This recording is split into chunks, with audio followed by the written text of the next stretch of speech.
देखो my YouTube family कैसे हैं सब ठीक ठाक हैं। भी शुक्र अल्लाह का ठीक ठाक। ट्रेनिंग से फ्री होके मैंने भी सोचा कि आज अपनी नींदें पूरी करते हैं, तो आज नाश्ता मैं थोड़ा सा लेट किया। लेकिन आज बलों वाला पराठा बनाया जाए और साथ मज़ेदार सा ऑमलेट। आज मुस्तफ़ा की तबीयत भी इतनी ज़्यादा ख़राब हो गई थी, पता नहीं क्यों उसको रात में इतना तेज़ बुखार हो गया था। मुझे उसको अपने साथ किचन में लेकर आना पड़ा, अदरवाइज़ वो मुझे जितनी आवाज़ें देता है मेरा नाश्ता बनाना भी मुश्किल हो जाता है। में आके वो मुझे बिल्कुल भी तंग नहीं करता, मैं उसको शेल्फ पे बिठा देती हूँ लेकिन सेफ साइड पे, कि मेरा काम भी आसान हो जाए। और माशाल्लाह वो वैसे भी समझदार हो गया है, वो खुद इन चीज़ों से दूर भागता है। तबीयत बहुत ज़्यादा ख़राब होने की वजह से आज वो बोल भी नहीं रहा था, भी उसको चीज़ चाहिए थी, वो सिर्फ उसकी तरफ पॉइंट आउट कर रहा था। मुझे उस तब नाश्ता करने का बहुत मज़ा आता है जब मुझे कोई भी दूसरे काम नज़र ना आ रहे हों, इसलिए मैं ट्राई करती हूँ कि सारे कामों से फ्री होकर फिर सुकून से अपना नाश्ता बैठ के करूँ। नाश्ता करने के बाद बच्चों का चीज़ लेना ऐसे ही फ़र्ज़ होता है जैसे जुनैद का बिरयानी के बाद बोतल पीना। सफ़ा अपनी जाली फिनिश करके ज़हरा की तरफ देख रहा था कि वो मुझे भी दे। ज़हरा का ट्यूशन जाने का टाइम हो गया था, तो इस वजह से मैं उसको प्रैक्टिस करवा रही थी कि वो ABC लिखे। स्कूल में और ट्यूशन में बेशक जितना मर्जी पढ़ रहे हैं, जब तक एक माँ अपने बच्चों को सामने बिठा के नहीं पढ़ाती तब तक उसको तसल्ली नहीं होती। ट्रेनिंग पे भी नहीं गई थी, लेकिन पता नहीं मैं बहुत लो फील कर रही थी और वॉइस ओवर करने को भी दिल नहीं कर रहा था, बल्कि कोई भी काम करने को आज दिल नहीं था। लेकिन काम तो काम है जो करना जरूरी होते हैं। खाने में समझ नहीं आ रही थी क्या बनाए, और यहाँ पे जब मैं चॉपर ऑन कर रही थी तो मुस्तफ़ा को डर लग रहा था जैसे पता नहीं क्या हो जाएगा। तो फिर अगर आपके घर में आलू पड़े होते हैं तो आपको ना कोई जुगाड़ तो लगा ही लेते हैं। आटा भी गूंदने वाला था तो मैंने साथ में आटा भी गूंद लिया। मैंने कहा आज भी मैं एक तरीका आजमाती हूँ कि घर में जो चीजें पड़ी हैं उसी से कोई सब्जी बना लेती हूँ। उसके लिए सबसे पहले प्याज को चॉप करके उसको लाइट ब्राउन कर लिया और अदरक लहसुन और टमाटर हरी मिर्चों को चॉप किया। जितने भी स्पाइसेस जाने थे वो डाले और सबसे ज्यादा मेन चीज इंग्रेडिएंट यानी कि आलू ऐड किए। देखिए मैंने आलू के अंदर ऐसा क्या डाला होगा जो मजेदार सी सब्जी बन गई। मैं आलू को पहले सॉफ्ट कर रही थी क्योंकि जो भी इसके अंदर मैंने सब्जी ऐड करनी थी वो जल्दी हो जानी थी। वो थी शिमला मिर्च, जो कि मैं काफी अरसे बाद बना रही थी, मुझे ये बहुत ज्यादा पसंद है। अभी आप कभी आलू शिमला मिर्च बनाएं, आप मसाला ज्यादा रखें और एक टमाटर डालने, साथ में आप दही का इस्तेमाल ज्यादा करें। यकीन करें कि दही की खटास से जो सब्जी बनती है वो इतनी मजे की लगती है कि बच्चे भी शौक से खाते हैं। इसके कम होने की वजह से जो मेरा खाना जल्दी बनना था उसको टाइम लग गया पूरा घंटा,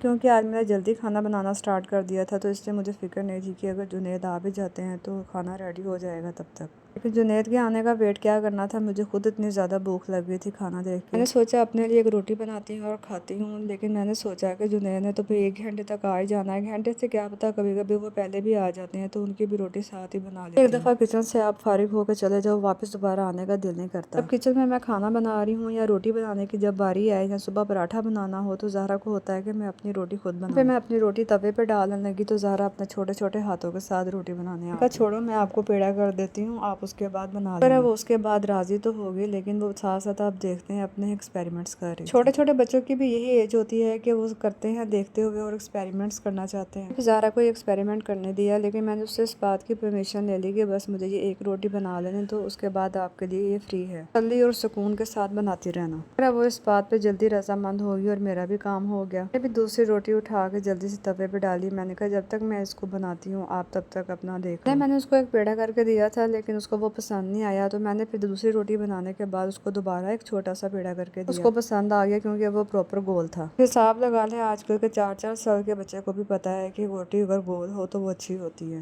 रोटियां बनाने के बाद भी ज़हरा को अभी तक सेटिस्फेक्शन नहीं हुई थी और वो अपने एक्सपेरिमेंट करने पे लगी हुई थी। यहाँ पे ज़हरा के एक्सपेरिमेंट नहीं खत्म हो रहे थे और मैं तीसरी रोटी बनाने पे आ गई। यहाँ पे मेरे सब्र तहम्मुल का पैमाना लबरेज हो चुका था। अब बारी थी ज़हरा की डांट की। फिर वो इस बात पे रजामंद हुई कि अब मेरी भी रोटी तवे पे डाल दी जाए। फिर मैं उसकी रोटी बना रही थी और यहाँ पे उसका हाल देखें कि अपने हाथ पांव धोने ऐसे आ गई थी जैसे पता नहीं किचन से कितने काम करके बाहर निकली है। सारे कामों से फ्री होने के बाद मैं बैठी खाना खाने। ज़हरा की नजर पड़ गई थी आलूओं पे। उसे आलू बहुत ज्यादा पसंद है, किसी भी चीज के अंदर हो वो बस कहती है आलू के साथ खिला दो या मुझे आलू ऐसे ही दे दो। जुनैद ने खाना खाया आके, जुनैद को भी ये सब्जी बहुत ज्यादा पसंद आई। जुनैद को खाना पसंद आ जाता है, मेरी सारी मेहनत वसूल हो जाती है और नेक्स्ट टाइम वो नाश्ते के लिए भी रखवा लेते हैं। रात को जुनैद वापस आए थे और मैंने उनके अंदर आने से पहले उनको एक काम दे दिया था कि जाके पानी लेकर आए। आजकल मुस्तफ़ा बीमार है तो मुस्तफ़ा की अपने बाबा के आगे चल भी बहुत रही है। जब ज़हरा आगे आगे हो तो मुस्तफ़ा का नंबर ही कम आता है। ज़हरा के स्कूल में मिलाद था तो मैंने उसके लिए ड्रेस रेडी किया था। उनके स्कूल का कोड ये था कि बच्चियां शलवार कमीज और दुपट्टा लेकर आएंगी। जब तक मैं ये काम करके फारिग हुई थी जुनैद पानी लेकर वापस आ गए थे। ओके जी, नेक्स्ट व्लॉग में मिलेंगे इंशाल्लाह। अल्लाह हाफिज़।